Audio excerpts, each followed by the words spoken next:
Today we're discussing 10 ways to be sensual with yourself every single day. Don't miss out. Hey, what's up, everybody? I just want to hop on and give a little video for you today. So, today's theme topic, whatever you want to call it, is all about top 10 things to do sensually every day. Now, I know in my last video I explained what sensuality is and the difference between sensuality and sexuality. We all know how to do sexual things, but I want to focus on what it means to actually do sensual things every day and what that looks like. So the first thing I do every day, I wake up pretty early just to have an hour to myself so I can slow everything down and think in peace.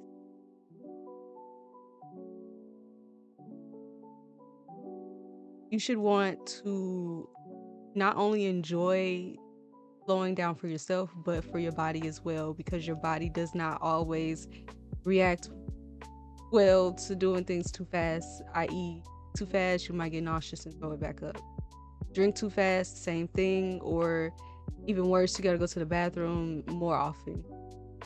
You want to be able to sit in something for a good 5 minutes before moving on to the next thing. Eating slowly, walking slowly, washing your face, brushing your teeth slowly, taking a shower, and doing it very strategically paced.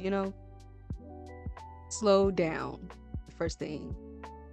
Second thing is pay attention to texture. This might sound weird, but when you notice how things feel and not just what they are, you become a little bit more sensual with yourself. It's like an exercise.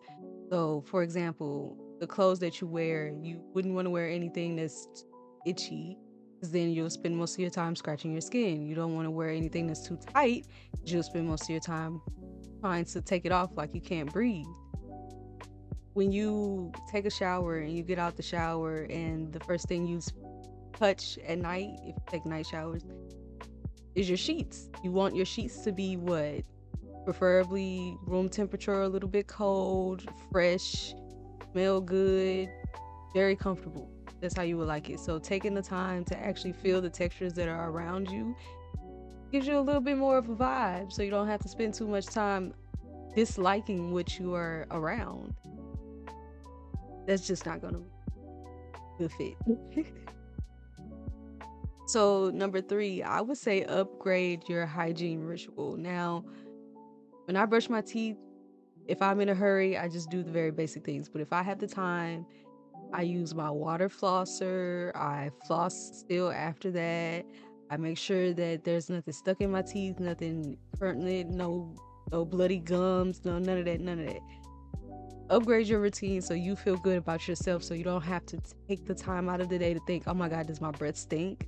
Or is there something I ate from lunch that's stuck in between my teeth somewhere and it's making it feel weird and people can smell that? You should also make sure you have some type of warm lighting to wake you up, to try to mimic the sun a little bit when you brush your teeth so you don't have to push yourself into a zone that your body's not ready for. Or having like a really good smelling soap or an oil that you put on your skin makes the whole process even, you'll get more excited about doing your ritual. What I'm trying to get at, you'll become more sensual with. I actually enjoy washing my body. I have these shower gloves that I've been faithfully using for, I don't even know how many years. We're gonna say like close to 10 years now.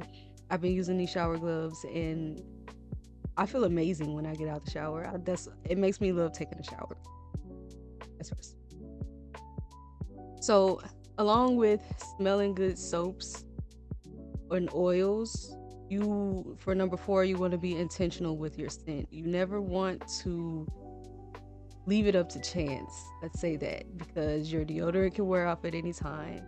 You know, we like to stack perfumes in our good smelling things, but it can be overwhelming sometimes. So you want to make sure that you have body oils and not just lotions, because lotion's going to be sweat out your skin a little faster than the oil would. So the oil scent lasts longer than just a regular lotion scent. Layer your scents, your soaps, your oils, your perfumes. Have a stack of scents is what I'm saying. Have your own like gate of scents that you wear every day. That can include scent from your deodorant. Your deodorant can smell good. It really don't matter. Something that's gonna make you feel good about yourself. Like we keep saying, sensuality is being involved with your senses on a daily basis to experience a greater joy than what. Okay, number 5. I said this earlier, but this is kind of really important. Stop rushing your food. When you eat, stop rushing yourself to be full. It is not a race. You do not have to rush yourself about finishing your food. Nobody's gonna take your food. So just eat it slowly. Um, your digestive system is very important. It holds a very important space within your entire body. So if that goes off track, it affects so many other things, your circulatory system, your inflammation system, your respiratory system sometimes. Like you don't want to put yourself in what's the word I'm looking for? Any medical emergency because you're eating your food too fast. You cannot chew something right and it go down the wrong pipe. So then you're choking. You don't want that experience, especially when you're drinking water and you're trying to stay hydrated. You're going to, like, if you do it too often, you're going to teach your body to not like doing it. Therefore you're not going to want to do it. Therefore it's not going to be a part of your routine as something healthy for you. And then next thing you know, you're either skipping meals or you're eating too fast. You're feeling so sick afterwards that you don't want to do anything, especially if it's something that brings you enjoyment. Or if you're at work and you ate your lunch too fast, and now the whole rest of the day you're miserable. Stop doing that. Learn your body language is number 6. Number 6 goes with eye contact, posture. How you sit and you stand are very important to how you're perceived and how you intentionally give off your energy without having to somebody else. Um, Relaxed is different from sloppy. You don't want to. How do I explain this? So, like, when you're talking to other people, do you make a lot of eye contact? If you don't, that should be something you should start doing. You don't have to stare at them the entire time that you're talking to them and look at them like this. But it is something that brings a little bit more sensuality between you. The intimacy builds, your trust builds. Even when you're in the mirror looking at yourself, do you look at yourself for an extended amount of time or do you just look and you're gone? Do you study your face or you just be like, okay, it's clean and move on with your day, you know? You want to be grounded, not tense. So you have to think about how you sit, which is very important because that can lead to more pain than just your back hurting. Your upper back or your lower back are not the only places that are affected by your posture. Shoulders are. Therefore, if you're slouched over, your lungs are a little bit compressed, your diaphragm as well. You got to think about all of those things. And that's why in certain cultures or certain classes of people, posture is taught at an early age. It's taught to sit up straight, look people in the eye, have yourself together and conditioned so you can be relaxed and not anxious, you know? Number 7, touch yourself in a non-sexual way. Now, how do we do this? This goes back to your routines. How do you moisturize your body? Do you do it too fast? Do you just slap it on 1, 2, 3 and then you're done? Or do you actually have a routine where you start from your feet and work your way up to your hands or all the way up to your face? Do you start at your face? Do you caress yourself? Do you make sure there's no extra lumps around you, no new moles? Like, do you explore yourself enough to know how to touch yourself in a non-sexual way? Massaging my scalp is one of my favorite now. I wear wigs a lot now, so I don't get to actually scratch my head like I want to. I promise you, scratching my scalp it brings so much relief. Yeah, that felt good right there. And another common one is like yoga, stretching your body, taking 2 seconds to stretch out your calf muscles, taking a second to stretch out your back, your shoulder blades, taking a minute to make sure that your core is not too tight or too loose. You gotta You gotta check in with your body. Otherwise, you're gonna be disconnected from it. It's gonna do things that you're not necessarily on the same page with. Number 8, control your voice. You do not have to yell, sweetheart. Once you get to a point where you have been silent long enough to where you can understand stillness and appreciate it, raising your voice is something that you feel as a betrayal to yourself. You could be yelling at somebody because they need to hear what you're saying, but then that yelling on yourself causes so much stress. Like, you don't want that stress on you all the time. You have to deal with it. You want slow down, lower it slightly, add pauses while you're talking to people, so you're not just sounding like you're a bunch of run-on sentences. A sensual voice feels intentional. It feels warming. It feels inviting. I don't know another word. It makes you curious. It makes you want to lean in more and be like, what's that about? I will listen to that person talk all day long. It don't even have to be about anything. When you are in a space where your voice feels sensual to you, then it definitely is sensual to other people, and you feel calmer. You don't feel rushed when you're speaking. Like, you don't feel like you have to get your point across. You feel like whoever's gonna understand what you're saying is gonna understand what you're saying. You don't have to repeat yourself. Next, we got create a soft environment.